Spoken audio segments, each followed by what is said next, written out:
Hi guys, Nick here from WildTop. In this video, I'll show you the recommended way to close your tailgate when using a WildTop canvas cover. This method prevents zipper damage and ensures a fully waterproof seal.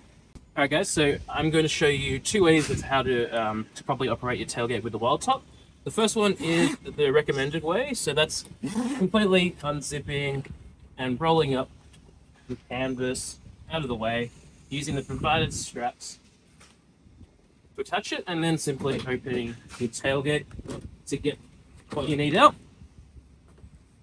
and then close it back up, ensuring that those outside flaps are not going to jam in, and then simply unroll straps and zip it down to ensure that waterproof seal.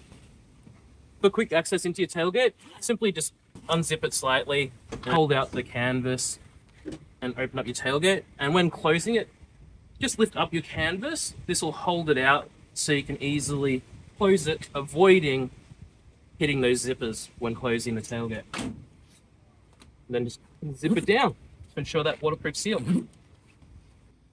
Okay guys, so by following these steps, you'll prevent damage and keep your WildTop functioning perfectly. If you have any questions, feel free to contact us.